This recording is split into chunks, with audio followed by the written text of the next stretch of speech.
Hello guys, আসসালামু আলাইকুম। আমি মিষ্টু। আপনাদের সবাইকে জানাই ঈদ মোবারক। সবাই বলতে আমার কম ফলোয়ার, অনেকই কম।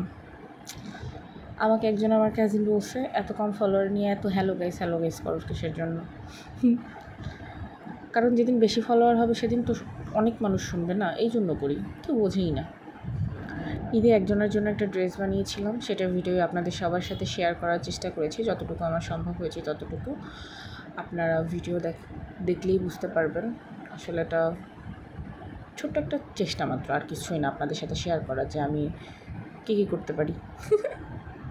এই ভিডিওতে আমার কথাবার্তা অনেক অপ্রাসঙ্গিক থাকবে, কারণ আমি জানি না আসলে আমি কি বলবো। আসলে টানা দীর্ঘ 3 মিনিট ধরে ভিডিওতে কথা বলার অভ্যাস নেই, আর কখনো বলিও নেই। আজকে প্রথম চেষ্টা করে দেখলাম আর কি হয় কি না। আসলে আমার প্রধান সমস্যা হচ্ছে আমি গুছিয়ে কথা বলতে পারি না। আমি অনেক কথা বলতে পারি, অনর্গল বাচাল বলতে পারেন, কিন্তু গুছিয়ে কথা আমি বলতেই পারি না। গুছিয়ে কথা বলার যদি কোনো ক্লাস থাকে তাহলে অবশ্যই আমাকে জানাবেন কোথায় সেই ক্লাসটা করানো হয়। আমি অবশ্যই ট্রাই করব সেখানে যাওয়ার আর গুছিয়ে কথা বলা শেখার। তো ওই দিন আমার একটা ফ্রেন্ড আমাকে আইডিয়া দিয়েছিল, তুই ভিডিওতে ফানি কথা বলবি, ফানি জোকস ক্রিয়েট করবি, তাহলে দেখবি ভিডিও অনেক ভাইরাল হবে। আর আমি অনেক ট্রাই করেও কোনো ফানি কথা বলতে পারি নাই, কারণ আমার জোকস আমার নিজেরই হাসি পায় না, অন্যের কি হাসি পাবে আমি জানি না। আসলে এখন আমি যে পরিস্থিতির মধ্যে আছি, হাসির কথা, জোকস এই সব কিছু হয়তো বা ক্রিয়েট করার মতো পরিস্থিতি আমার এখন নেই, তাই হয়তো বা হয় না।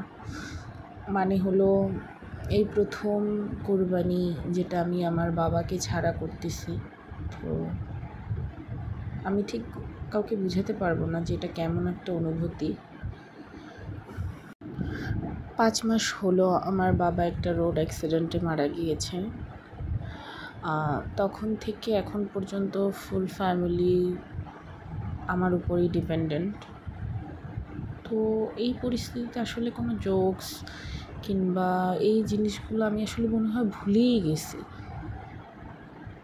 আসলে বাবার না থাকাটা, তার দায়িত্বটা কত বড়, এই জিনিসটা আসলে যে গোত্র হয়নি এই জিনিসটা দিয়ে, সে আসলেই সত্যিই সে কখনোই এটা বুঝতে পারবে না। বাবা মারা যাওয়ার পর থেকে এখন পর্যন্ত আমি অনেক ধরনের মানুষ দেখেছি, ভালো খারাপ, খারাপের সংখ্যাটাই যেহেতু বেশি,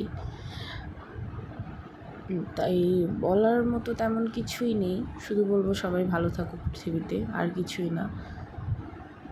তো খারাপ সময়টা কি আসলে মানুষের সব সময় থাকে না, কিন্তু এই সময়টায় যেই জিনিসগুলো মানুষ ফেস করে, আসলে যেই জিনিসগুলো মানুষ দেখে, এটা কখনোই মানুষ ভোলে না।